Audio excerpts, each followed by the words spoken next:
Ceci est un livre audio autogénéré par Google. Introduction. Dans un eurobaromètre de la Commission européenne, mesurant les valeurs et les opinions des peuples européens, Union européenne des 12, relative à la famille, la quasi-totalité des Grecs, 99,4%, a placé la famille en tête des valeurs importantes dans la vie. Certes, la famille constitue une valeur essentielle pour l'ensemble des Européens, mais on ne saurait négliger le fait que les Grecs sont les premiers à reconnaître la valeur capitale de la famille. De plus, dans la même étude, la Grèce est le seul pays avec la France, dont les habitants plaçaient en première et en deuxième position dans leur hiérarchie de valeurs la famille et la vie en couple respectivement. De même, la Grèce arrive à la première place dans l'Union européenne des 12 en ce qui concerne l'importance accordée aux enfants. En Grèce, 9 personnes interrogées sur 10 jugeaient que les enfants étaient indispensables ou très importants dans leur vie, alors que le taux médian de l'ensemble de l'Union ne dépassait pas 65%. Malpa N. Lampert, 1993. Les pourcentages relatifs à l'attitude des Grecs envers la prise en charge des personnes âgées et la cohabitation prolongée des enfants chez les parents sont aussi particulièrement élevés. On relève ainsi, en Grèce, le pourcentage le plus élevé parmi les pays européens de personnes estimant que la prise en charge des grands-parents et la présence prolongée des jeunes chez les parents était une bonne chose. Pourquoi la famille bénéficie-t-elle en Grèce d'une reconnaissance à l'unanimité de son importance capitale ? Pourquoi est-elle si bien ancrée dans l'imaginaire social du pays ? Comment peut-on expliquer la forte solidarité intergénérationnelle exprimée dans cette enquête d'opinion ? Il s'agit assurément de questions qui peuvent être légitimement posées, questions qui ont constitué le point de départ de notre réflexion. Cet ouvrage a donc pour objet d'explorer le rôle de la famille dans la société grecque de l'après-guerre. Il est issu d'une thèse de doctorat soutenue en 2014 dont certaines parties ont été allégées afin de faciliter la lecture. 1. La problématique. L'hypothèse centrale que nous essayerons de vérifier dans ce travail de recherche est que la famille a non seulement constitué en Grèce un lieu privilégié de solidarité et de protection sociale, mais aussi qu'elle a conditionné à travers ses stratégies le processus de transformation sociale du pays, notamment pendant les premières décennies de l'après-guerre. Afin d'assurer sa reproduction sociale, à savoir le maintien de sa position sociale, ou même son amélioration, sur le plan intergénérationnel, la famille grecque a développé une série de stratégies importantes. Ces dernières n'ont pas seulement servi de moyen de reproduction de la famille, mais elles ont aussi joué un rôle non négligeable dans les mutations profondes que la société grecque a connues depuis la fin de la guerre civile en 1949. Elles ont aussi constitué un facteur capital pour les processus de reproduction et de mobilité de l'ensemble de la société grecque, tout au long de la période d'après-guerre. En d'autres termes, le système de stratégie familiale a déterminé le jeu social, la manière dont se développent les antagonismes sociaux, dont se forment les classes sociales et enfin, dont la société elle-même se structure et se reproduit. La famille a donc joué un rôle actif et prépondérant durant cette période dans le changement social et en même temps, dans la mobilité et la reproduction sociale, à travers ses propres pratiques et stratégies ayant pour but la préservation du groupe familial sur le long terme. La propension de la famille grecque à garantir sa propre subsistance et à s'impliquer activement dans les processus qui conditionnent sa reproduction, évitant ainsi le déclassement pendant une période des fortes turbulences, a constitué un facteur positif de transformation sociale. Si la famille semble bien ancrée dans l'esprit des Grecs, c'est parce qu'elle représente le moyen d'assurer la subsistance des individus, qu'est un lieu privilégié d'organisation et d'action sociale et en même temps un groupe social qui, par ses stratégies, a un impact important dans la façon dont la société grecque se forme et se transforme depuis des décennies. Autrement dit, ce que nous tenterons de démontrer dans cet ouvrage, c'est que la famille occupe une place essentielle dans l'histoire sociale contemporaine du pays. Quelques précisions sur ce que l'on entend dans cette étude par le terme « famille » nous paraissent nécessaires. Nous définirons ici la famille comme l'ensemble des personnes apparentées par consanguinité et ou par affinité, et l'ensemble des personnes unies par le sang et l'alliance vivant au même pot et au même feu. Barry et Ali, 2000 sur 725. Cette définition recouvre à la fois la famille élémentaire ou nucléaire, c'est-à-dire le groupe résidentiel composé d'adultes et de leurs enfants engendrés ou adoptés, ainsi que la famille au sens plus large, à savoir la parenté. Elle indique que la famille élémentaire n'est qu'une composante d'un réseau plus vaste formé de liens qui unissent des individus sur une base biologique et/ou sociale, de Shaw 2007. Il sera fait référence dans ce travail de recherche à plusieurs types familiaux, comme la famille étendue ou élargie, groupe résidentiel regroupant des familles nucléaires apparentées, de même génération ou de générations différentes, la famille nucléaire ou conjugale ou élémentaire, groupe résidentiel composé de deux conjoints et de leurs enfants non mariés, ou la famille monoparentale, groupe résidentiel composé d'un seul parent, le plus souvent la mère et de ses enfants. L'existence de ces différents types familiaux pourrait engendrer une confusion conceptuelle, que la définition plus large présentée ici vise à dépasser pour faciliter l'analyse qui va suivre. Au cours de cette étude, les termes groupe domestique et ménage seront utilisés pour décrire les membres de la famille vivant sous le même toit. Il faut toutefois souligner que le mot famille renvoie essentiellement dans le texte à la famille nucléaire, à la famille élargie ou au ménage, étant donné que, contrairement à la plupart des pays européens, l'existence des autres types de familles reste minime dans la société grecque. Il est vrai que la famille grecque présente diachroniquement une forte institutionnalisation, qui apparaît dans les faibles taux de divorce, d'union libre et de naissance hors mariage. La Grèce enregistre pendant toute la période d'après-guerre l'un des taux de divorcialité, à savoir le taux de divorce pour 1000 habitants le plus faible d'Europe. Ce taux, qui a oscillé de 0,3 à 0,5% pendant les années 1960 et 1970, atteint 0,8% en moyenne pendant les années 1990 et dépasse 1% seulement pendant la dernière décennie. Depuis 2005, le taux de divorcialité en Grèce s'est stabilisé à 1,2%, le taux le plus élevé historiquement. Seuls 2 pays de l'UE présentent actuellement des taux de divorcialité moins élevés, l'Italie et l'Irlande. Le taux médian des 27 pays de l'Union européenne est actuellement de 2%, alors qu'il dépassait déjà 1% depuis 1970, Eurostat 2014. Il apparaît que le mariage a une forte connotation positive dans la société grecque, et que le divorce n'a lieu que dans des cas exceptionnels. Malgré la hausse considérable des divorces et la crise de la famille à partir des années 1970, à la suite de la contestation des contraintes imposées par le mariage et notamment des inégalités dans les rapports entre les deux sexes, la rupture des unions institutionnelles est restée en Grèce plutôt limitée. La persistance du mariage comme forme incontestable de la vie familiale se renforce lorsqu'on parle de familles ayant des enfants. En Grèce, les couples se montrent non seulement réticents à divorcer quand ils ont des enfants, mais ils préfèrent aussi se marier bien avant de devenir parents. Ce qui apparaît clairement lorsqu'on examine l'évolution du taux de naissance hors mariage en Grèce et dans les autres pays européens. À l'exception de Chypre, la Grèce est le pays qui compte le moins de naissances hors mariage depuis 1960 jusqu'au milieu de la décennie précédente.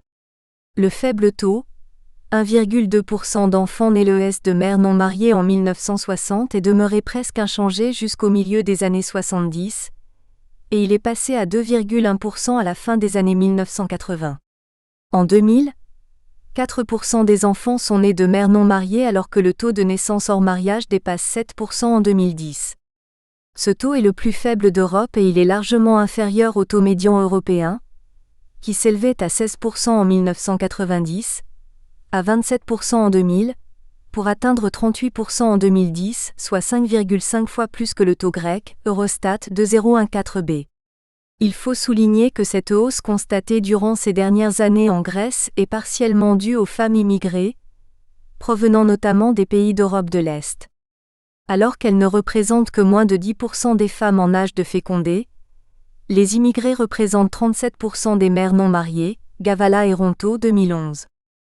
Dans ce contexte, les faibles taux de familles monoparentales ne sont guère surprenants en Grèce. En 2007, les familles monoparentales représentaient moins de 15% de la totalité des ménages en Grèce, ce qui était le 3e taux le plus faible d'Europe, bien derrière la moyenne européenne qui s'élevait à 21%. Beyer, Hofecker, Marchese et Ali, 2010. Pourtant, Ce taux inclut aussi les ménages dans lesquels un seul parent et un enfant cohabitent avec d'autres personnes, notamment des grands-parents. Si l'on prend en compte uniquement les familles dans lesquelles le parent et l'enfant vivent seuls, l'écart entre la Grèce et le reste de l'Europe se creuse. Ainsi, pendant la même année 2007, les familles monoparentales comptant au moins un enfant dépendant représentaient 1,7% des ménages, taux le plus faible d'Europe, alors que dans l'ensemble de l'UE 27, ce type de famille atteignait 4%, Eurostat 2014c. En ce qui concerne le taux de familles monoparentales dans l'ensemble des ménages où vivent des enfants, il s'élevait à 5%, taux plus faible d'Europe, contre 13% dans l'Union européenne des 25 en 2005, Eurostat 2006. De même, le taux d'enfants qui vivent dans des familles monoparentales s'élevait en 2007 à 5,3%, restant toujours le taux le moins élevé de toute l'Europe, alors que le taux médian européen atteignait 14,1%. Il est à noter que le pourcentage d'enfants vivant en Grèce dans des familles composées de 2 parents mariés s'élève à 92,3%, ce qui est le taux le plus élevé d'Europe, tandis que la moyenne européenne atteignait 73,8%. De même, le taux des unions libres, à savoir le taux des ménages composés de couples non mariés vivant en simple cohabitation, reste en Grèce toujours marginal. Ainsi, toute tranche d'âge confondue, le taux grec des couples non mariés vivant maritalement reste parmi les plus bas, voire le plus bas d'Europe. Notamment en ce qui concerne les jeunes âgés de 20 à 29 ans et de 30 à 39 ans, les taux de ceux qui cohabitent en couple sont très nettement les plus faibles d'Europe, atteignant 25% et 7% respectivement, loin derrière les taux médians européens qui s'élèvent respectivement à 63% et à 38%. En ce qui concerne les couples avec enfants, le taux d'union libre est insignifiant. Parmi les couples âgés entre 20 et 49 ans ayant des enfants, moins de 0,5% ne sont pas mariés, alors que la moyenne européenne dépasse 16% Eurostat 2010. Il n'est donc pas surprenant que seulement 1,2% des enfants vivent avec des parents qui ne sont pas mariés, contre 11% d'enfants ayant des parents qui vivent en union libre dans l'ensemble de l'UE. Autrement dit, pour les couples grecs qui ont des enfants, le mariage semble la seule possibilité socialement légitime. Pendant toute la période d'après-guerre, malgré la vague de contestation des normes familiales dominantes dans les sociétés occidentales, la famille grecque demeure largement attachée aux normes de la famille normale et institutionnalisée et au modèle de la famille nucléaire des classes moyennes, Middle Class Nuclear Family, Beyer, Hofecker, Marchese et Ali, 2010, tel qu'il a émergé pendant la première période d'après-guerre.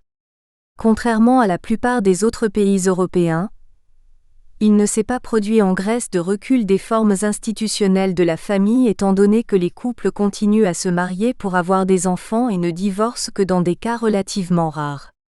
De plus, même la cohabitation des jeunes couples, cette forme de famille à l'essai, reste largement minoritaire alors qu'elle gagne de plus en plus de terrain dans la majorité des pays européens. C'est la raison pour laquelle la notion de famille reflète dans cette étude une réalité moins complexe que celle qui est présente dans des sociétés européennes, où des formes familiales alternatives acquièrent une place tout à fait significative.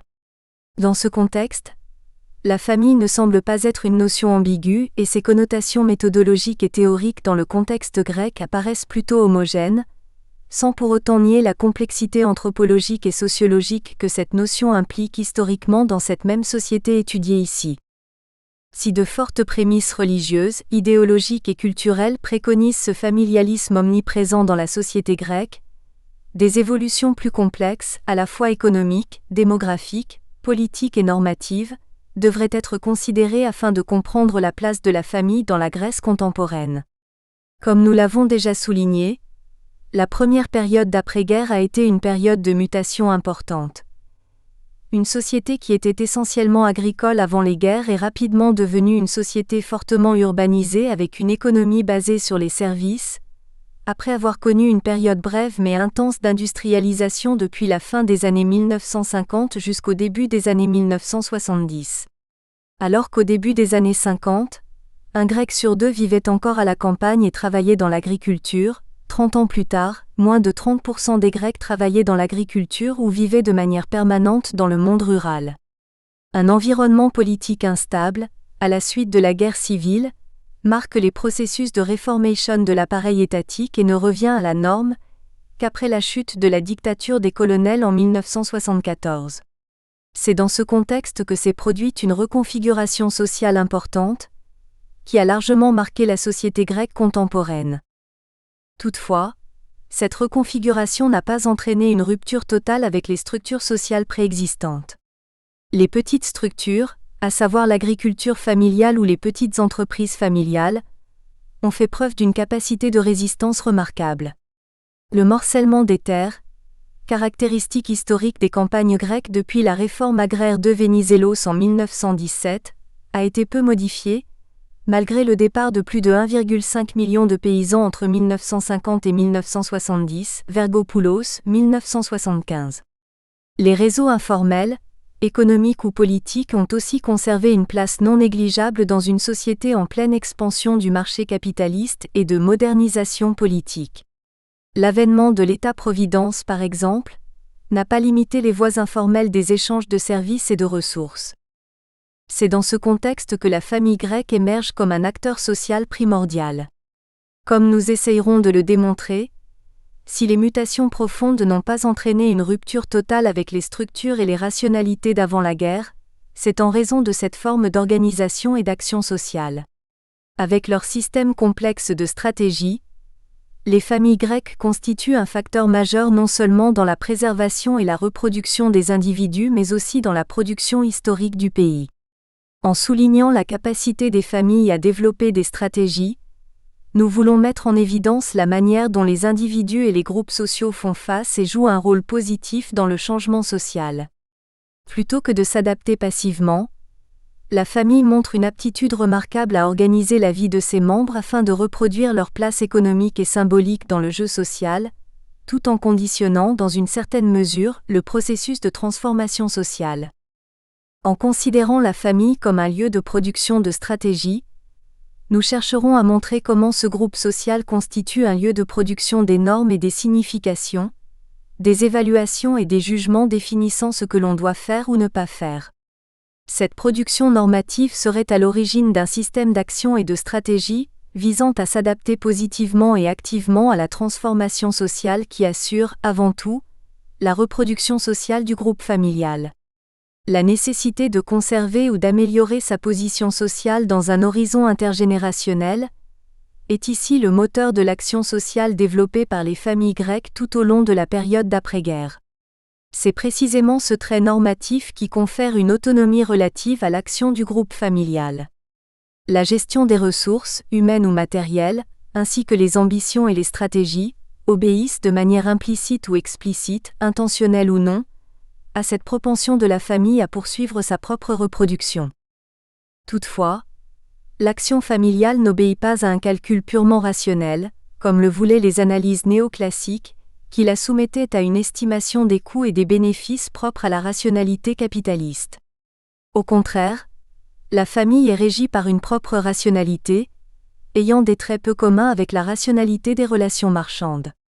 Les échanges sur le long terme, la dette positive ou le sacrifice sont des caractéristiques qui visent à perpétuer un lien social possédant ses propres logiques, finalités et rationalités. Le maintien et la reproduction des rapports inégalitaires et antinomiques entre les sexes et les générations deviennent possibles exactement grâce à cette transcendantalité du lien familial qui dépasse l'individualité de ses membres et ses implications. L'intérêt du groupe familial transcende l'intérêt individuel, ce qui implique que la famille reflète un rapport de force entre les sexes et les générations qui se trouve très souvent soumis aux finalités collectives. Compte tenu de ces particularités du lien familial, la famille est appréhendée ici comme un lieu de production des stratégies d'action sociale ayant pour but la reproduction du groupe familial. Suivant P. Bourdieu, nous considérons que les stratégies familiales développées dans la Grèce d'après-guerre forment un système, un mode de reproduction familiale, Bourdieu, 1989, dont l'importance dépasse la simple question de la reproduction du groupe familial, définissant dans une certaine mesure la façon dont la société grecque s'est transformée depuis les années 1950. Comme nous allons le montrer dans ce travail de recherche, ce système, ce mode de reproduction familiale, se compose d'une série de stratégies qui visent à assurer la reproduction de la famille et ou à constituer la base d'une éventuelle ascension sociale, conditionnant ainsi les antagonismes sociaux pendant l'ensemble de la période d'après-guerre. Ces stratégies se sont développées durant la première période d'après-guerre, période de forte turbulence économique, démographique et politique, et elles ont inévitablement affecté les mutations sociales qui se sont produites non seulement pendant les premières décennies qui ont suivi la guerre, mais aussi dans toute la période étudiée. Comme nous tenterons de le démontrer, les stratégies analysées ici ont joué un rôle positif dans la formation de la société grecque contemporaine, les mutations des premières décennies d'après-guerre constituant la base de la société grecque de la période de Métapolitèphe, à savoir la période après 1974 et le rétablissement du régime parlementaire qui marque le début de ce que l'on peut considérer comme la Grèce contemporaine.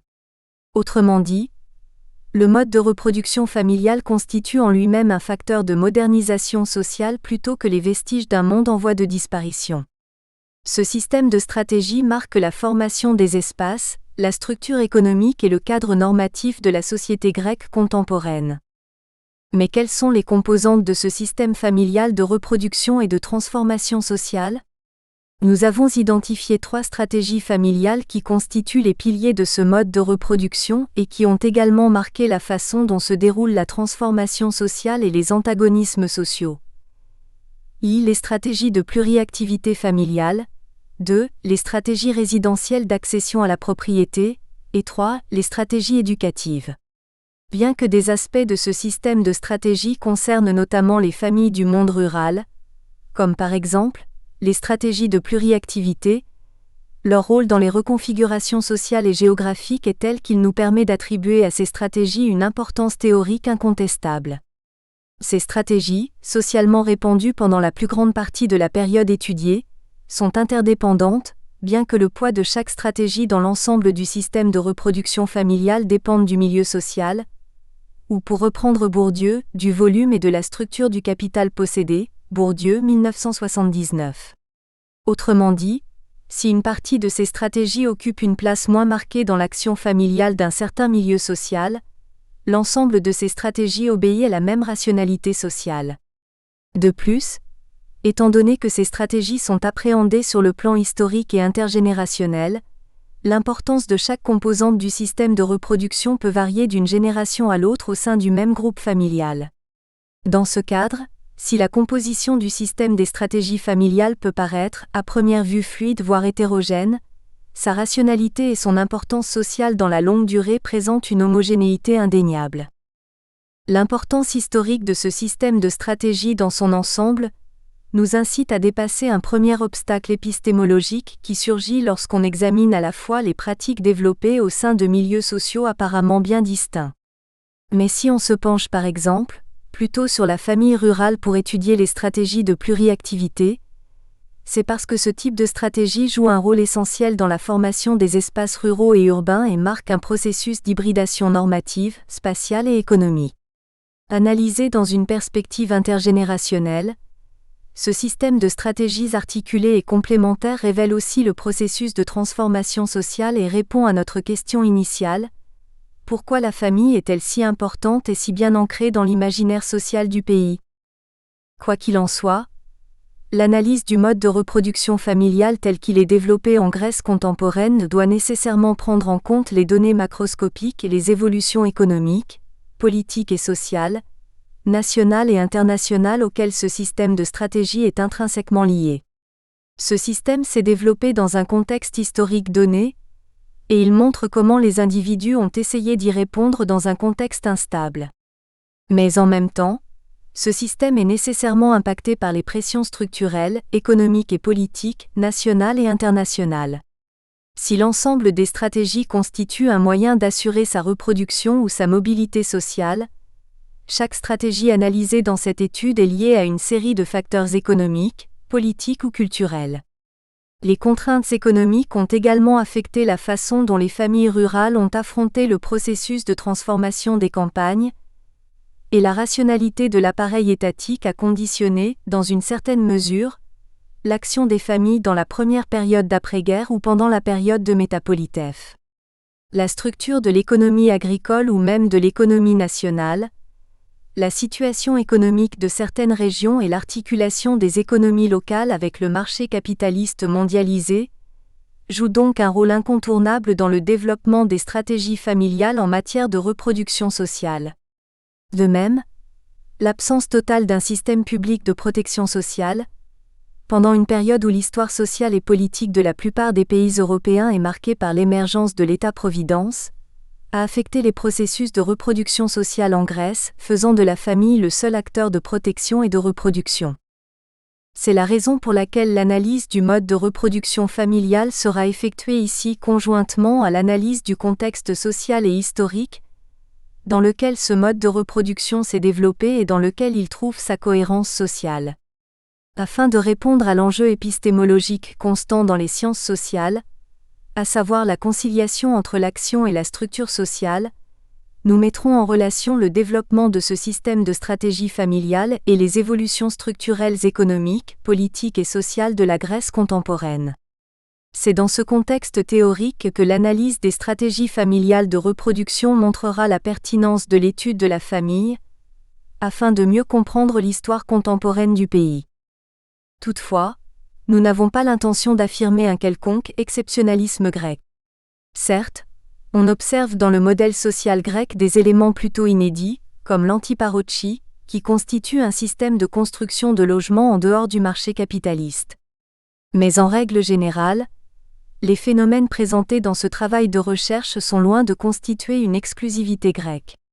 Le familialisme prononcé, le maintien des réseaux et des échanges informels ou le développement tardif de l'État-providence sont des éléments communs à différents pays, notamment à ceux de l'Europe du Sud, qui semblent former un modèle social distinct, même si l'on reconnaît que la Grèce constitue souvent un cas extrême de ce modèle. Si nous insistons sur ces traits spécifiques, ce n'est donc pas pour prôner un certain exceptionnalisme mais pour mieux comprendre le rôle de ces traits sociaux dans l'histoire contemporaine du pays, et déchiffrer les éléments constitutifs du modèle de reproduction ou de transformation sociale de la Grèce contemporaine. 2. La structure. Cet ouvrage est composé de 5 chapitres. Dans un premier temps, nous présenterons tout d'abord les fondements théoriques de ce travail de recherche, puis nous analyserons les stratégies qui forment le mode de reproduction familiale grec. Enfin, nous examinerons le rôle de l'État-providence grec dans les processus de reproduction et de protection sociale dans le pays, pour mieux comprendre l'importance structurelle du système de stratégie familiale. Dans le premier chapitre, nous entreprendrons une sorte de généalogie de la recherche sur la famille dans les sciences sociales. Cette généalogie permettra de saisir les enjeux théoriques autour de la famille et son rôle dans les évolutions sociales. La place de la famille dans les processus de transformation et de reproduction sociale ainsi que la nature et la rationalité des liens familiaux présentent un intérêt incontestable et constituent la base de notre problématique. Dans ce cadre, ce parcours commencera par une présentation critique des premières approches relatives à l'importance de la famille comme lieu d'organisation et d'action sociale et à son rôle dans une société en transformation. Les approches des pères fondateurs des sciences sociales du XIXe siècle, tels E. Durkheim, A. Comte ou K. Marx et F. Engels, sont les premières à mettre en relation la famille et les processus de transformation sociale, et à énoncer que la famille se transforme historiquement et qu'elle suit les grandes évolutions historiques. Ces approches ont été approfondies par les sociologues fonctionnalistes de la première période de l'après-guerre, et notamment par le grand sociologue américain Talcott Parsons. Nous présenterons de manière critique sa théorie sur la famille moderne. Le fonctionnalisme de Parsons a proposé une théorisation cohérente sur la famille et son évolution historique au sein du capitalisme, mais il a suscité de nombreuses critiques et a alimenté un vif débat sur la nature du lien familial et la place de la famille dans le capitalisme contemporain. La question de la reproduction du groupe familial et de ses implications sociales étant centrale dans ce travail, les théorisations sociologiques sur ce sujet occupent aussi une place importante dans ce chapitre. Nous ferons ainsi principalement référence aux travaux de Pierre Bourdieu sur le mode de reproduction familiale, ainsi que sur l'habitus qui constitue le fondement théorique de notre problématique. Avec les contributions des autres sociologues français, tels R. Lenoir, la question du rôle de la famille dans les processus de reproduction sociale devient l'enjeu central dans la généalogie théorique autour de la famille. Les implications politiques et sociales des processus de reproduction et des antagonismes sociaux qui mettent en évidence la complexité des relations entre la famille, l'État, les institutions scolaires ou le marché compléteront la problématique que la généalogie théorique du premier chapitre souhaite mettre en évidence. La dernière partie de ce premier chapitre sera consacrée à l'évolution des travaux sur la famille grecque. Notre propos est de réaliser une présentation critique des principaux travaux sur la famille, même si elle est traitée comme un sujet secondaire, afin de positionner ce travail de recherche dans le cadre de la littérature existante et de démontrer son originalité. Certes, cette présentation ne saurait être exhaustive et elle sera centrée sur les études pionnières intéressantes du point de vue théorique. Le deuxième chapitre portera sur les stratégies des familles paysannes lors de la première période de l'après-guerre, à savoir la période de l'urbanisation intense du pays. Compte tenu de l'importance capitale de ce phénomène majeur de l'histoire contemporaine de la Grèce, nous examinerons comment les familles du monde rural ont géré la transformation des campagnes et la migration. La pluriactivité familiale, élément central dans ce chapitre, s'avère la stratégie la plus importante pour la gestion de la reproduction du groupe familial dans les campagnes, dans le cadre d'une économie locale en transformation et d'une reconfiguration profonde des espaces ruraux et urbains.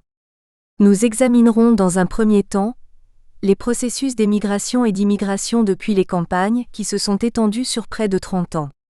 Dans un second temps, nous nous intéresserons à la pluriactivité des familles rurales qui a marqué les évolutions économiques et démographiques des campagnes grecques dans l'ensemble de la période de l'après-guerre. La mise en évidence des aspects qualitatifs et quantitatifs de la pluriactivité démontre la place capitale de cette stratégie au sein des petites et moyennes exploitations familiales qui constituent la large majorité des exploitations agricoles en Grèce jusqu'à aujourd'hui. Dans ce cadre, de nouvelles pratiques liées à la pluriactivité ont émergé dans le monde rural, comme l'agriculture à distance ou la féminisation du métier agricole. De même, la formation de nouveaux systèmes de production économique locaux basés sur une organisation familiale et la multiplication des activités professionnelles marquent la transformation socio-économique des campagnes. L'articulation de ces systèmes de production avec l'économie mondialisée constitue un élément majeur des évolutions économiques dans le monde régional grec de l'après-guerre. Les implications normatives, économiques et démographiques de ces mutations sur la réformation des espaces urbains et ruraux seront analysées dans la dernière partie du deuxième chapitre. Le troisième chapitre sera consacré à ce que l'on appelle les stratégies résidentielles. L'accession à la propriété d'un logement a marqué le processus d'urbanisation pendant les premières décennies d'après-guerre et a constitué l'un des piliers du système social grec, tant en termes de protection sociale qu'en termes de reproduction des familles sur le plan intergénérationnel. Dans ce chapitre, nous mettrons en évidence la manière dont l'accession à la propriété a constitué une affaire de famille, tout en ayant en même temps des implications socio-économiques incontestables pour l'ensemble de la société grecque d'après-guerre. Nous expliquerons ainsi comment l'accession à la propriété s'est trouvée au cœur de l'univers normatif et symbolique familial, notamment dans une période marquée par la pénurie de logements et la forte urbanisation. Nous examinerons la façon dont les familles ont épargné afin d'acquérir un logement, ainsi que le rôle des pratiques matrimoniales, et notamment la dot, dans les stratégies résidentielles. Un élément central des stratégies résidentielles est le développement des stratégies d'autopromotion, d'autoconstruction ainsi que d'un système de production immobilière quasi informel, basé sur l'échange des terrains à bâtir contre des appartements entre les propriétaires de terrains et les entreprises de construction de logements. Ce système s'est avéré essentiel pour le développement de la propriété et la revalorisation importante des patrimoines familiaux. Nous mettrons l'accent sur l'importance des pratiques familiales dans l'accession à la propriété, et nous dégagerons les implications sociales et économiques de la diffusion de la propriété occupante, diffusion qui traverse l'ensemble du spectre social. L'importance du bâtiment dans l'économie grecque, la contribution de la propriété dans le système de reproduction sociale basé sur les pratiques familiales ainsi que les implications politiques de la question résidentielle seront examinées pour montrer la pertinence sociologique de l'accession à la propriété, et en même temps, la place capitale que la famille occupe dans cette dernière. Dans le 4e chapitre, nous analyserons le dernier pilier du mode de reproduction familiale grec, à savoir les stratégies éducatives. Ces stratégies ont constitué le principal vecteur des antagonismes sociaux. L'obtention d'un diplôme, de préférence universitaire, occupe une place capitale dans l'imaginaire familial, toutes classes sociales confondues. C'est la raison pour laquelle la famille est prête à investir une part considérable de son patrimoine, déterminant ainsi la façon dont se déroulent les antagonismes sociaux et les processus de mobilité et de reproduction sociale. Nous attirerons l'attention, dès le début de ce chapitre, sur l'importance accordée aux études au sein du monde rural. Les diplômes sont considérés, dès le XIXe siècle, comme le moyen par excellence de mobilité intergénérationnelle. Dans le cadre de la première période d'après-guerre où la société grecque se trouvait en pleine mutation, nous analyserons comment les études des enfants, financées par leurs parents, constituent une partie structurante du processus d'urbanisation du pays, reflétant les dynamiques sociales des campagnes et les disparités entre les classes et les sexes. On verra comment l'État grec de la période, en quête de légitimation politique, a instrumentalisé la restructuration de l'appareil étatique et l'accès à l'emploi dans la fonction publique, afin de consolider sa légitimation en contrôlant le processus de reconstitution des nouvelles classes moyennes. Après l'analyse des stratégies éducatives familiales de la première période d'après-guerre, nous mettrons en lumière l'extension de ces stratégies pendant la période de Métapolitèf, à savoir la période après 1974, moment où le régime parlementaire a été rétabli. Les principaux éléments de cette période sont le développement d'un vaste réseau d'éducation parallèle destiné à la préparation des élèves au concours d'entrée dans les universités grecques, qui absorbait des sommes importantes de la quasi-totalité des ménages grecs, ainsi que l'augmentation spectaculaire du nombre d'étudiants grecs à l'étranger. D'une part, ces stratégies montrent la forte implication des familles dans le parcours scolaire de leurs enfants ainsi que dans la question de leur propre reproduction. D'autre part, elles révèlent les disparités sociales du jeu de la mobilité et de la reproduction sociale. Elles impliquent en effet une dynamique différenciée, en raison de la privatisation partielle du processus éducatif, selon le milieu et les classes sociales. Dans la dernière partie de ce chapitre, nous aborderons la question de l'importance de la famille dans la période transitoire des jeunes entre la fin des études et leur stabilisation dans le marché du travail, et nous montrerons quel est le rôle de la famille, tant comme refuge contre la précarité professionnelle que comme moyen d'accéder à un emploi. Dans le dernier chapitre de cette étude, nous examinerons le rôle de l'État-providence grec dans les processus de reproduction sociale pendant toute la période étudiée. Cette question présente un intérêt considérable. La progression de l'État-providence en Europe, notamment pendant les Trente Glorieuses, impliquait une prise en charge collective des risques sociaux et des processus de reproduction. La capacité de l'État à redistribuer les revenus et à assumer des risques sociaux historiquement pris en charge par la famille a contribué à limiter le rôle des pratiques et des échanges familiaux dans la question de la reproduction, sans pour autant réduire à néant leur importance. L'étude de l'interaction entre la famille et l'État-providence en Grèce s'avère donc indispensable si l'on veut comprendre les processus de reproduction et de transformation sociale. Dans ce 5e chapitre, nous ferons en premier lieu une brève présentation historique du développement de l'État-providence en Europe et de son importance économique, politique et sociale. De sa conception en XIXe siècle à son âge d'or dans les Trente Glorieuses, puis à sa crise pendant l'ère néolibérale depuis les années 1980, l'État-providence a constamment représenté un enjeu social majeur dans la façon dont une société se reproduit dans son ensemble. En second lieu, nous développerons une étude théorique de l'État-providence pour saisir toutes ses implications sociologiques. Les typologies des États sociaux européens et la théorisation autour de la relation entre la famille, l'État et le marché capitaliste montrent les dynamiques et les rationalités différentes des processus de reproduction selon les pays européens et mettent en évidence la complexité de l'interaction entre la famille et l'État-providence. Le cas de l'Europe du Sud et de la Grèce, bien différent de celui du reste de l'Europe en raison du développement tardif et fragmentaire de l'État-providence, nous intéressera ici tout particulièrement et plus précisément, la faiblesse des politiques familiales dans le Sud qui laissent toujours à la famille un rôle protecteur par excellence. Dans la seconde moitié de ce chapitre, nous focaliserons notre attention sur le cas grec. La Grèce a connu un développement graduel de l'État social à partir des années 1980, moment où les premiers dispositifs providentiels ont été créés par le gouvernement socialiste, ainsi qu'une période dite d'européanisation pendant la deuxième moitié des années 90, marquée par un effort de convergence avec les dispositifs des pays de l'UE. Comme on verra, malgré la convergence des dépenses sociales avec la moyenne européenne avant la crise économique, le caractère de l'État social grec présente de fortes divergences. Les politiques familiales restent le plus souvent sous-développées et les dispositifs, faibles et trop tardifs, ne permettent pas de désengager la famille de la protection et de la reproduction sociale. Malgré l'existence d'un système de santé universaliste, la famille est demeurée l'acteur social le plus important de la protection sociale et de la redistribution des revenus, ce qui s'explique par la faiblesse du système d'assistance sociale et l'importance du système de retraite dans la redistribution des revenus.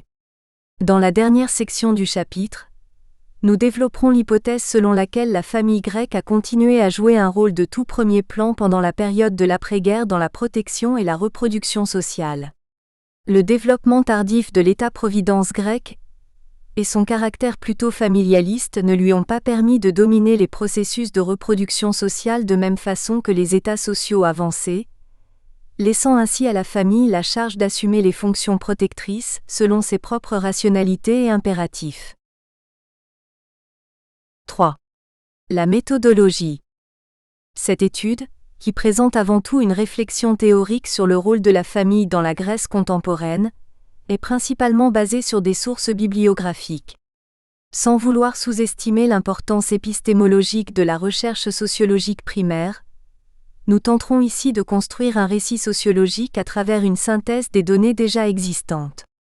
Ce choix méthodologique pourrait en effet apporter un éclairage différent sur des études peu exploitées et permet de travailler à nouveau sur des études dont les implications théoriques et analytiques ont souvent été négligées. L'interaction entre la réflexion théorique et les données empiriques qui mettent en évidence la réalité sociale n'est guère négligée. C'est pour cela que notre réflexion théorique sur la famille grecque se penche sur un nombre considérable de données empiriques, issues des nombreuses études anthropologiques et sociologiques publiées pendant toute la période étudiée, complétées très souvent par des données statistiques, lorsque le recours à ces dernières s'avère indispensable pour bien encadrer cette réflexion. Le cadre théorique du rôle de la famille dans les processus de transformation et de reproduction sociale s'accompagne donc des données issues des recherches empiriques. Or, la démarche théorique de notre travail nécessite le recours à des données et à des problématiques issues des diverses filières des sciences sociales. Dans ce contexte, on ne saurait se limiter aux études de la sociologie de la famille ou de l'anthropologie de la parenté. Les études empiriques qui relèvent de l'anthropologie, de la sociologie rurale, de la sociologie du travail, de l'histoire sociale, de la géographie critique, de l'anthropogéographie, de l'anthropologie et de la sociologie économique, de la sociologie urbaine et bien évidemment, de la sociologie de la famille forment un univers riche en données qui permet d'innover et d'approfondir la réflexion théorique de cet ouvrage. C'est précisément dans cette synthèse des problématiques et des données empiriques que réside l'originalité de notre travail, et que notre démarche théorique acquiert un caractère innovant. En recourant à des données empiriques issues d'études relevant des différentes filières des sciences sociales, nous avons eu accès à des matériaux riches et différenciés, qui permettent un élargissement et un approfondissement de la problématique développée ici, marquant une évolution dans la procédure scientifique autour du sujet étudié. Le recours aux données empiriques que la recherche sociale a dévoilées est ici complété par l'emploi de données statistiques. Ces dernières proviennent aussi bien des sources primaires que des sources secondaires, à savoir des ouvrages sociologiques ou économiques. Des statistiques extraites des bases de données internationales, telles que les bases de données de l'Eurostat et de l'OCDE et la base de données de l'Autorité grecque des statistiques, l'ELSTAT, sont utilisés dans l'ensemble de ce travail. Ce corpus riche en données statistiques primaires et secondaires nous permet de saisir la dynamique historique des phénomènes étudiés et, en même temps, d'établir des comparaisons utiles entre le cas grec et les cas des autres pays européens. Ces comparaisons permettront une analyse approfondie des particularités éventuelles des certains aspects du modèle social grec et aideront à établir la pertinence épistémologique de la problématique développée. Ces matériaux riches et diversifiés sont exploités par le biais de réflexions théoriques, relevant aussi des différentes filières de la sociologie et de l'anthropologie. Comme on le verra dès le premier chapitre, les fondements théoriques de la problématique développée sont puisés dans les théorisations diverses des sciences sociales. Des approches théoriques relevant non seulement de la sociologie de la famille, mais aussi de l'anthropologie ou de la sociologie générale, contribuent à l'exploitation des données issues des études empiriques. Notre ambition est d'élaborer des concepts théoriques cohérents qui permettront de saisir le rôle de la famille en tant qu'acteur social et son importance dans la façon dont les membres du groupe et la société dans son ensemble sont reproduits dans la Grèce d'après-guerre. Nous tenterons donc de mettre en relation un riche matériau empirique, puisé aussi bien dans un corpus d'études qualitatives que dans des données statistiques primaires et secondaires, et une réflexion théorique dynamique, comme le montre l'emploi d'une production d'ouvrages théoriques étendus dans le temps et l'espace académique afin de mieux comprendre certains aspects de la société grecque de l'après-guerre. Chapitre 1 : La famille dans la recherche sociale. La famille et la parenté occupent une place non négligeable dans la littérature anthropologique et sociologique. Dès le XIXe siècle, les pères fondateurs des sciences sociales ont saisi l'importance de la famille dans les processus de changement et de reproduction de la société. Mais c'est à partir de la période d'après-guerre que l'étude de la famille a connu un essor remarquable. Les structuro-fonctionnalistes anglo-saxons ont systématisé l'étude de la famille et ont développé une théorie de la famille conjugale, alors que l'anthropologie et la sociologie critique ont considérablement approfondi la théorisation autour de la famille. La généalogie de l'approche adoptée ici trouve ses origines dans la sociologie du XIXe siècle. Elle passe par la critique du structuro-fonctionnalisme puis arrive aux approches sociologiques et anthropologiques, qui attribuent à la famille une rationalité distincte et un rôle social actif et positif.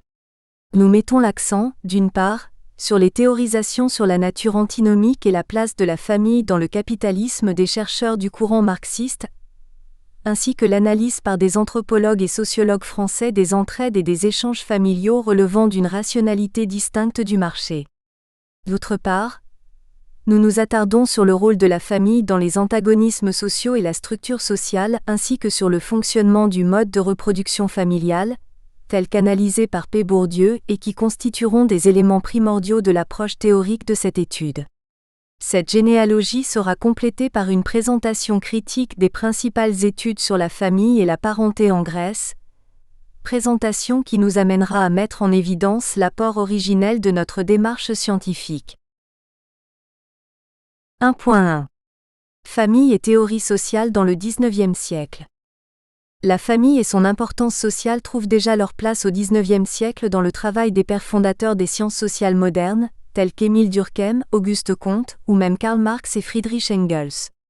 Ces analyses ont joué un rôle capital dans la construction de la famille en tant qu'objet sociologique, dans les sciences sociales de la période après la Seconde Guerre mondiale. Durkheim et Comte étaient les premiers à saisir l'importance de la famille pour l'étude de l'ensemble des faits sociaux, reconnaissant son caractère institutionnel et historique. Ces penseurs du XIXe siècle considéraient la famille comme un corps intermédiaire naturel, reliant l'individu à la société. La famille, en tant qu'objet à la fois théorique et méthodologique, constituait un observatoire privilégié pour découvrir les lois cachées du monde social, Sikeli-Pujol, 1998. Mettant l'accent sur le caractère institutionnel de la famille, les pères fondateurs de la pensée sociale ont affirmé la variabilité et l'historicité de la famille. Cette dernière n'est pas un corps abstrait, une entité isolée du reste de la société, mais sa forme, sa structure et son contenu dépendent du contexte social. L'étude de la famille devient ainsi indissociable de l'étude des configurations sociales particulières dans lesquelles elle est née. La célèbre opposition entre la communauté, Gemeinschaft, et la société Gesellschaft, établie par Tönnies 2010 et reprise par Durkheim 1975a, est centrale dans la pensée sociologique du XIXe siècle et elle a inspiré la manière dont est conçue la famille. Cette dernière, en tant qu'institution, fabrique et nourrit le lien social qui repose sur l'esprit de la communauté, animé par la volonté organique, qui se distingue de la volonté réfléchie qui régit les sociétés modernes en développement dans lesquelles dominent la rationalisation, l'individualisme et la commercialisation. Bien que simpliste, cette opposition tente de mettre en évidence la capacité de la famille à nourrir et structurer le lien social au sein du monde social communautaire qui représente pour la pensée sociale du XIXe siècle la source par excellence de l'intégration sociale, Sikeli-Pujol-Sikeli 1998. 1.1.1 Famille et ordre social. Auguste Comte, père fondateur de la sociologie positiviste française, voit dans la vie familiale les conditions d'un ordre social non pathologique. Selon lui, on ne peut pas étudier séparément la vie familiale et la vie sociale. La famille est à ses yeux l'élément immédiat de la société qui est donc composée de familles et non d'individus.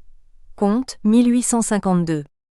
Pour Comte, la famille constitue le facteur principal et la structure élémentaire de l'ordre social en tant que source primordiale de l'éducation morale et base de l'organisation politique de la société. L'objectif de la famille est le développement de la sociabilité et le recul de l'individualisme. Comte attribue à la famille un rôle protecteur et réformateur dans le processus de régénération sociale fonctionnant comme pilier de l'ordre social. Il est par ailleurs le premier à théoriser la division sexuelle du travail. Il soutient que l'harmonie de la famille présuppose la reconnaissance d'une division des rôles familiaux fondée en nature. Il distingue ainsi le sexe affectif, la femme, et le sexe actif, l'homme. Il identifie également une division des fonctions parentales dans la famille positive. La protection matérielle incombe au père qui était déjà chargé de subvenir aux besoins de son épouse, alors que l'éducation morale reste à la charge de la mère. On voit ici les premiers éléments du schéma théorique de la différenciation des rôles des deux sexes, qui a dominé la sociologie fonctionnaliste des premières décennies d'après-guerre. 1.1.2 La famille conjugale. Pour Durkheim, la famille constitue le groupe qui est le plus simple de tous et dont l'histoire est la plus ancienne. Durkheim 1975c, 11. Il s'intéresse par excellence à la famille contemporaine, qui condense tout le développement historique de la famille. Il recherche la raison d'être des relations domestiques et met l'accent sur les forces de structuration externes qui pèsent sur la famille et sa définition sociale, et tout d'abord l'État, qui s'intéresse de plus en plus à la vie domestique, devenant un acteur essentiel. Durkheim tente d'identifier la généalogie des différents types familiaux dans l'histoire, et à rechercher les causes qui ont déterminé leur apparition et surtout, leur survie pour arriver finalement à la genèse de la famille européenne de la fin du XIXe siècle, à savoir la famille conjugale. Cette dernière ne comprend plus que le mari, la femme et les enfants mineurs et ou célibataires. Durkheim constate au sein de la famille conjugale la rupture des liens de dépendance perpétuelle, qui était le fondement des familles antérieures, étant donné que la dimension intergénérationnelle ne forme plus l'élément essentiel structurant la relation familiale. Dans la famille conjugale, les seuls éléments permanents sont les époux du fait que les enfants finissent par quitter la maison paternelle.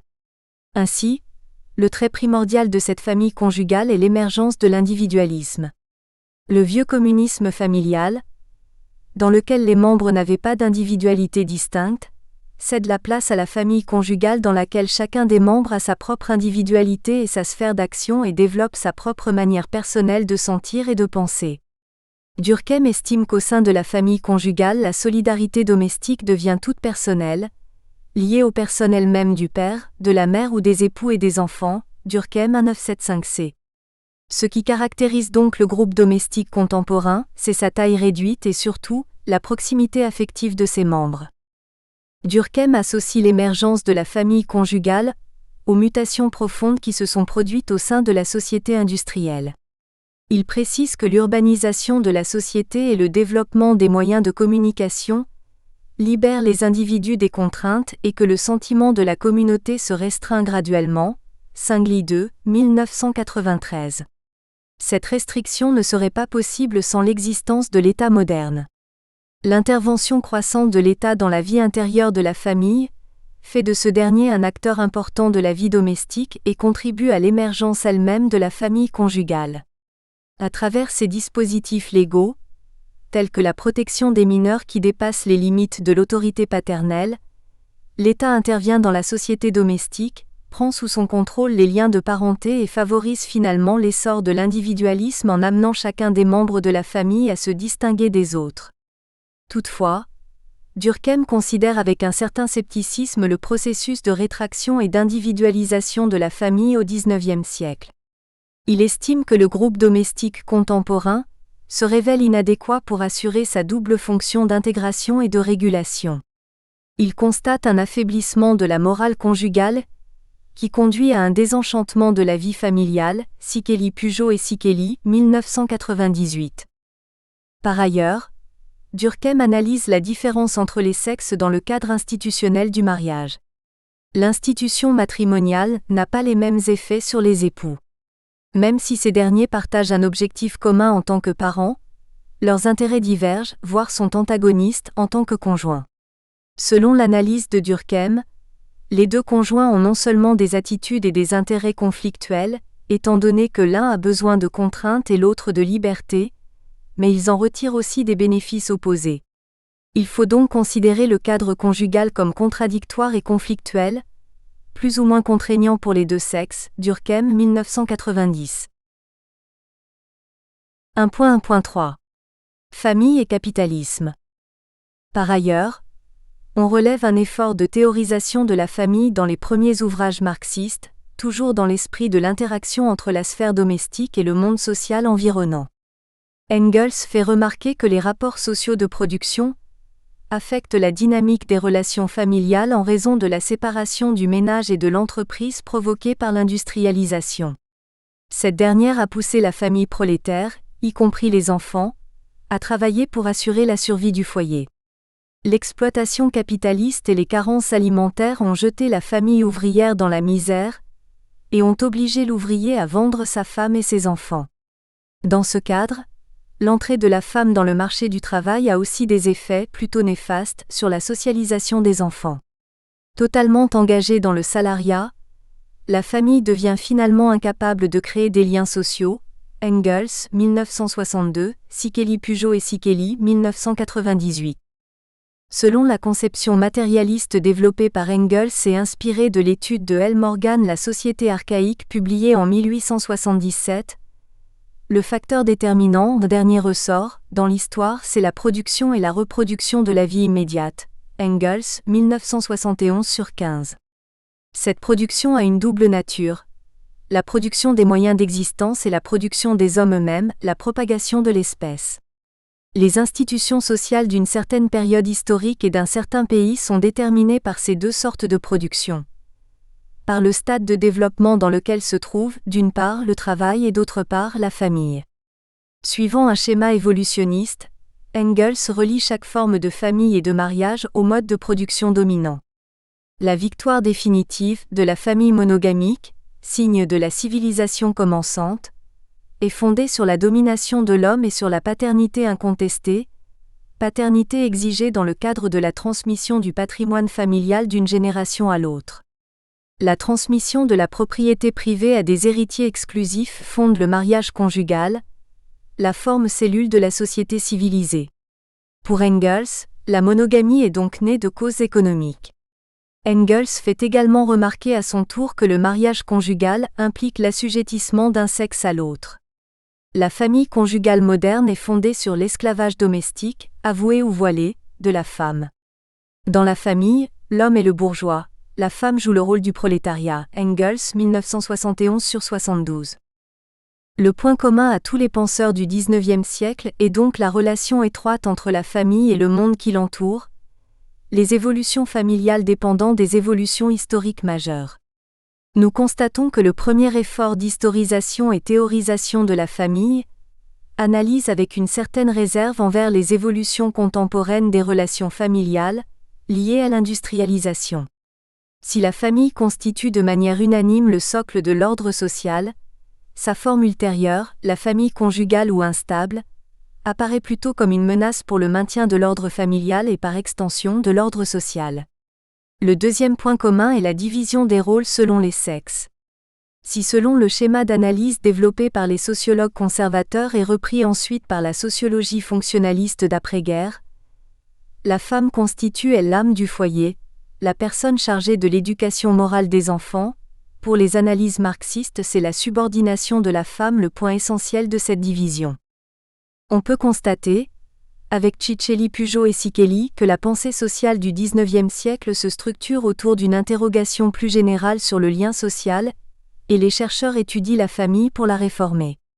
Les pères fondateurs de la pensée sociologique considèrent la question familiale comme un élément organique d'une pathologie générale du corps social, et décrivent les conditions d'une vie familiale souhaitable, Sikeli, Pigot et Sikeli, 1998.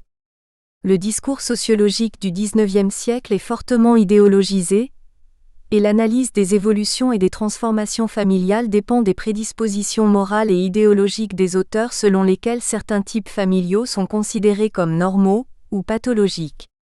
L'idée que le changement social conduit à une crise profonde du lien familial est centrale dans les analyses de la période. Le discours de ces penseurs n'échappe pas à l'évocation d'un certain évolutionnisme, point idéologique commun de l'époque. Leur analyse historique ne voit qu'une évolution linéaire des transformations sociales et des transformations familiales qui y sont mises en relation, thèse qui sera vivement réfutée par les historiens contemporains. La famille conjugale, produit de la société industrielle émergente, se rétrécit et devient instable, alors que le mariage conjugal apparaît comme la forme supérieure, le dernier stade de l'évolution de l'organisation familiale. De surcroît, au sein de ces analyses, la famille n'est qu'un groupe social passif dont les pratiques suivent les évolutions et les transformations sociales. L'instabilité et la faiblesse de la famille dans la période moderne, évoquée par ces penseurs, impliquent une incapacité des pratiques familiales à jouer un rôle positif dans la société industrielle. La complexité de l'organisation familiale et sa capacité à se reproduire à travers ces stratégies, même au sein des sociétés capitalistes, nous montre que cette approche ne saurait être pertinente. Si les approches des pères fondateurs semblent fortement idéologiques, attribuant des traits positifs à des configurations familiales historiquement données, leur importance théorique pour la naissance de la sociologie de la famille ne saurait pas être négligée. Malgré leurs faiblesses et les prises de position idéologiques, ces penseurs sont les premiers à construire la famille en tant qu'objet d'analyse et socialement et historiquement repérable dont l'organisation et les pratiques ont des implications sociales incontournables. Les remarques sur les mutations de la famille au sein des sociétés urbaines industrielles ont marqué le discours sociologique du XXe siècle et les analyses sur l'émergence de la famille contemporaine. Ces approches ont constitué le point de départ de la généalogie de la théorie sur la famille, base du développement ultérieur de la sociologie de la famille. 1.2. Famille nucléaire et société industrielle, l'empreinte du structurofonctionnalisme. Après la Seconde Guerre mondiale, la théorie sociologique sur la famille est profondément marquée par les études fonctionnalistes des sociologues américains et notamment de Talcott Parsons. Selon les principes du structurofonctionnalisme qui reflètent les idées développées par les penseurs du XIXe siècle, toutes les institutions sociales majeures doivent assurer le bien-être non seulement des individus mais aussi de la société tout entière dont dépendent ces individus.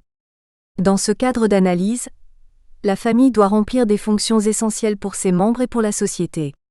En ce sens, elle est considérée comme une institution universelle étant donné qu'elle accomplit des fonctions préalables à la survie de toutes les sociétés humaines. D'ailleurs, dans une société qui fonctionne normalement, lorsque sa structure se transforme, les formes de la vie familiale se réorganisent à leur tour pour garantir que les besoins sociaux restent satisfaits. Les structurofonctionnalistes s'intéressent donc par excellence à l'ajustement entre famille et société. Ils indiquent que la famille dans les sociétés modernes occidentales s'est adaptée pour satisfaire les besoins de l'industrialisation. Le type familial dominant qui a découlé de ce processus d'évolution sociale est la famille conjugale, fondée sur la relation maritale, ou famille nucléaire. Ce type familial constitue une petite unité, censée mieux répondre aux besoins de l'organisation industrielle et à la mobilité accrue de la main-d'œuvre. 1.2.1 La famille parsonienne et ses critiques. La figure marquante du courant structuro-fonctionnaliste est sans doute T. Parsons. Bien que l'œuvre de ce dernier ait fait l'objet de vives critiques dans les décennies suivantes, l'émergence de la sociologie de la famille en tant que champ particulier des sciences sociales lui doit beaucoup. Parsons s'efforce de rendre compte de l'organisation de la famille dans les États-Unis d'après-guerre. Il voit dans la famille nucléaire un produit spécifique de la modernité.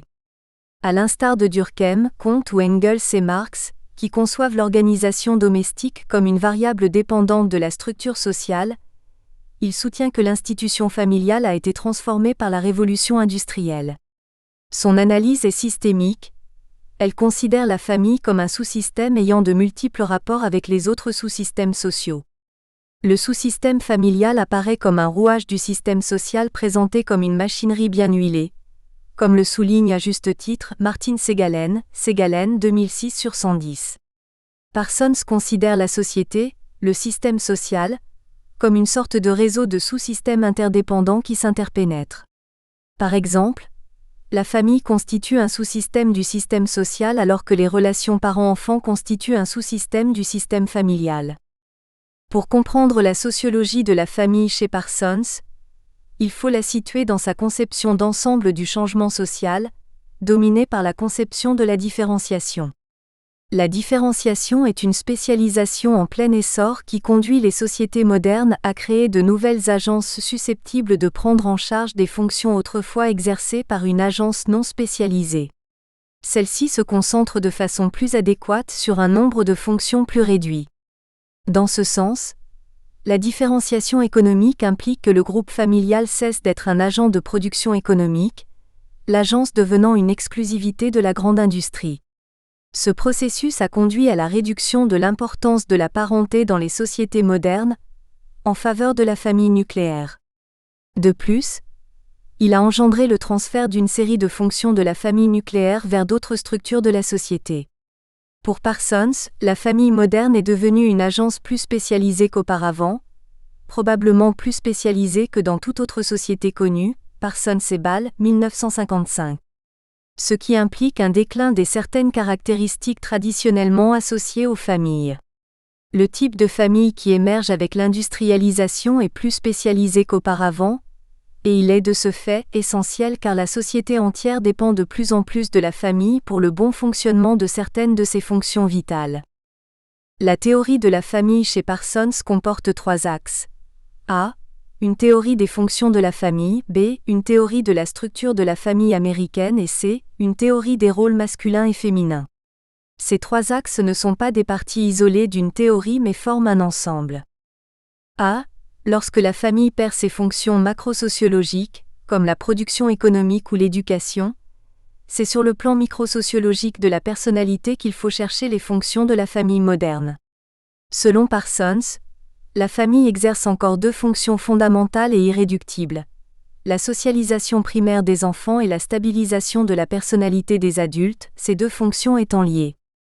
Le point central de la socialisation de l'enfant réside dans l'internalisation de la culture, ainsi que des normes, des rôles et des valeurs en vue de maintenir l'équilibre du système social, Parsons et Ball, 1955. B. La famille américaine selon Parsons est nucléaire ou conjugale, fondée sur le mariage et relativement isolée de la parenté élargie. Le groupe familial, indépendant de la famille élargie et résidant séparément des parents, doit être financièrement indépendant. Ainsi, la famille nucléaire est à la fois une unité de résidence et une unité de consommation dont les membres mettent en commun leurs ressources et leurs revenus monétaires, Parsons, 1955. De ce fait, l'individu est avant tout lié à son conjoint et à ses enfants, et non pas à ses parents, ce qui implique que l'individu est libre de choisir son conjoint sans aucune intervention des parents.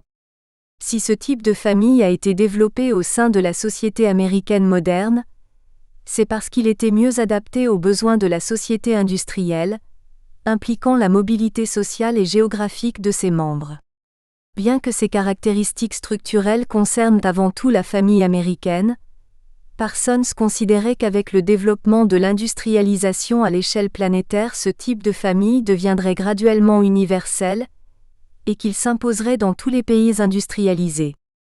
C'est, de même que les théoriciens du XIXe siècle évoqués plus haut, Parsons accordait à la répartition des tâches selon les sexes une plus grande efficacité concernant le fonctionnement du groupe familial, en concordance avec la tendance à la spécialisation et à la différenciation des sociétés industrielles.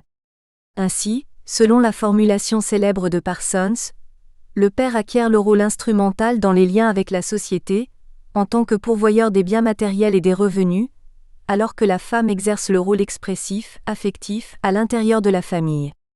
Le rôle instrumental de l'homme, à savoir celui qui gagne le pain, breadwinner, est fondé sur l'exercice d'une profession, le critère le plus important selon Parsons pour l'acquisition d'un statut pour la famille au sein de la société. Les femmes exercent une activité professionnelle si elles ne peuvent pas compter sur un mari, les célibataires, les divorcés ou les veuves, si elles n'ont pas encore d'enfants ou si leurs enfants ont acquis leur indépendance. Parsons indique le rôle de la femme au foyer, housewife, est prédominant, dans une proportion écrasante, pour les femmes mariées qui ont des enfants en bas âge. Ainsi, l'activité féminine professionnelle et leur rôle familial apparaissent comme des situations conflictuelles. Parsons et Ball, 1955. Les analyses de Parsons ont marqué les études sur la famille pendant les années 1950 et 1960, non seulement en ce qui concerne leur contribution en tant que telle dans la recherche sociale sur la famille, mais surtout par les nombreuses critiques qu'elles ont suscitées. Dans un premier temps, on doit reconnaître que la contribution apportée par Parsons à l'analyse de la famille moderne a été importante. Parsons a indiqué les transformations considérables de la structure et de la place de la famille au sein des sociétés modernes, même si ces généralisations ne peuvent pas être retenues. À juste titre, il n'a pas étudié séparément les formes de la vie familiale et les formes de la vie sociale, et il n'a pas dissocié le changement familial du changement social dans lequel le premier se déroule. La perception du lien familial engage donc une perception du lien social. Toutefois, les analyses de Parsons ont fait l'objet de fortes critiques dès le début des années 1970, tant au niveau empirique de ses énoncés que sur le plan théorique. Le premier aspect de la théorie parsonienne contestée était la force de l'association entre l'industrialisation et l'émergence de la famille nucléaire. Des historiens, des anthropologues et des sociologues ont contrecarré plusieurs aspects de la conception parsonienne de la famille au sein des sociétés industrielles, et ces analyses méritent notre attention. La démographie historique, notamment dans la mouvance de Peter Lalette et du Cambridge Group for the History of Population and Social Structure, a nettement montré que la famille réduite était une réalité ancienne et mondiale. Lalette, Eddy, 1972, Lalette, 1977. Le groupe domestique simple, composé du père, de la mère et des enfants, a été dominant dans des sociétés qui n'étaient caractérisées ni par l'urbanisation ni par l'industrialisation. Dans une grande partie de l'Europe, les groupes domestiques avaient une configuration identique à celle des années 1950 et 1960 décrites par Parsons. Ainsi, l'industrialisation n'a pas nucléarisé la famille du fait que la famille était depuis longtemps nucléaire. L'historien A. Macfarlane, 1978, signale qu'il y avait déjà une mobilité accrue chez les paysans anglais à partir du XIIIe siècle, et il avance même l'hypothèse selon laquelle ce serait l'existence de la famille nucléaire qui aurait favorisé l'émergence précoce de l'industrialisation en Angleterre. La nucléarisation de la famille anglaise avant l'industrialisation a eu pour résultat le développement de l'individualisme possessif, qui a facilité le calcul économique rationnel et l'investissement. D'autres aspects de l'industrialisation montrent que la relation entre la structure familiale et l'industrialisation était plus complexe que ne l'a décrit Parsons. Par exemple, les premiers entrepreneurs capitalistes embauchaient souvent non pas des individus mais des familles entières. Ainsi, les enfants comme les parents d'une même famille participaient au travail productif qui était organisé sur une base familiale. Giddens, 1989, Segalen, 2006. Par ailleurs, le cas du Japon mais aussi celui des Chinois de la diaspora d'Asie du Sud-Est, suggère que les liens traditionnels et la famille étendue peuvent coexister avec un développement rapide et une excellente maîtrise des mécanismes économiques. Hirata, 1984. En France, comme dans d'autres pays d'Europe, la production industrielle provenait largement d'ateliers artisanaux qui utilisaient la main-d'œuvre familiale. Segalen, 2006. Dans le même sens, les critiques portaient sur la thèse de Parsons sur l'isolement de la famille nucléaire au sein des sociétés contemporaines. Plusieurs analyses ont montré que la famille conjugale, aux États-Unis et ailleurs, continuait à entretenir des relations de toutes sortes avec la parenté.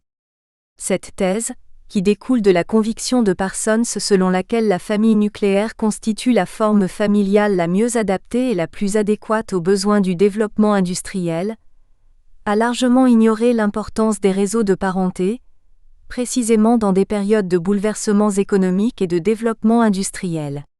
Le soutien des parents sur lequel peut compter un individu exposé aux aléas de la pauvreté, du chômage et de la sous-qualification, contribue à réduire certaines des tensions engendrées par l'industrialisation et l'urbanisation.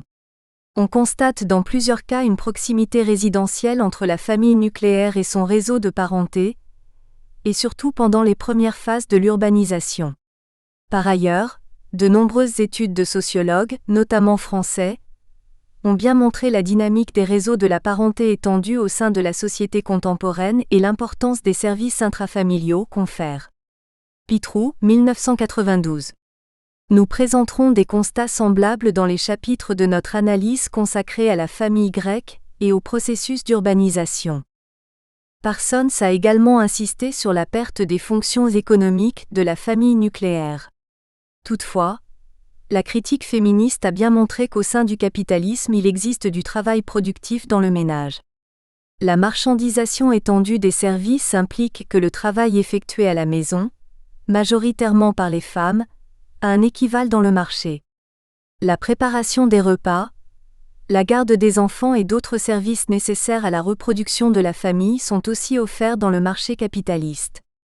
En ce sens, les services offerts dans le réseau de la parenté, contrairement à la conviction de Parsons, sont non seulement économiquement importants mais ils peuvent également constituer une composante non négligeable du développement industriel et capitaliste. Nous reviendrons sur ce sujet. Parsons a été critiqué aussi pour ses développements sur le partage et la complémentarité harmonieuse des rôles des sexes. Cette vision a fortement caché la situation souvent conflictuelle et la question du pouvoir entre les deux sexes. Comme l'ont montré les recherches féministes, dans les sociétés modernes, la répartition des tâches n'est pas le résultat d'un accord entre les sexes mais elle reflète souvent la subordination d'un sexe à l'autre. C'est donc une question de division sexuée du travail domestique, et non pas un partage de tâches égalitaire et harmonieux entre les deux sexes. De plus, l'augmentation des pourcentages de l'activité féminine dans les sociétés contemporaines a bien montré l'invalidité de la thèse de Parsons sur l'incompatibilité du rôle de la femme mariée ayant des enfants en bas âge, avec le travail à l'extérieur. L'approche parsonienne de la famille nucléaire se caractérise non seulement par une logique néo-évolutionniste, mais aussi par des prédispositions idéologiques sur la société moderne et l'importance de la famille nucléaire dans celle-ci. Les années 1950 apparaissent comme l'âge d'or de la famille nucléaire. Elles sont en effet dominées par une analyse sociale qui a non seulement mis au centre de sa problématique ce type de famille, mais qui semble également soutenir la supériorité de ce type d'organisation de la vie familiale.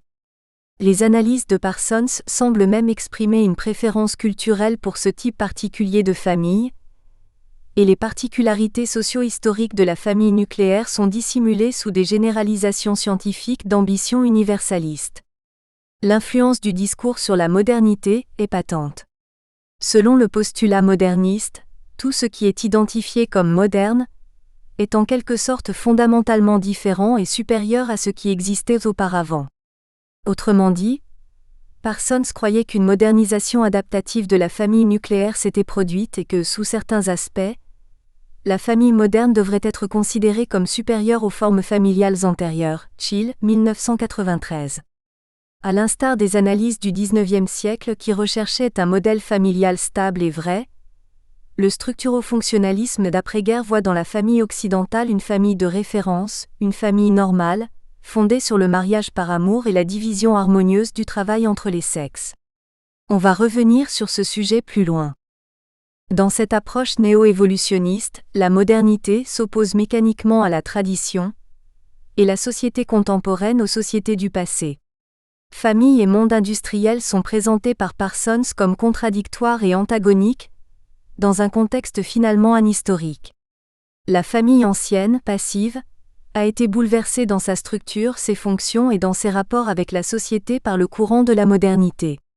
Les relations de parenté et les relations économiques constituent des principes structurels incompatibles. C'est la raison pour laquelle la mise en place du mode de production industrielle a détruit les structures de parenté et plus généralement les structures sociales locales, Segalen 2006. Parsons voit dans les sociétés contemporaines une évolution mécanique des tendances sociales qui vont de l'attribution à l'accomplissement, du particularisme à l'universalisme, et de l'affectivité. Nous espérons que vous avez apprécié cet aperçu. Pour continuer à écouter ce livre audio sur Google Play Livres, utilisez le lien dans la description de la vidéo.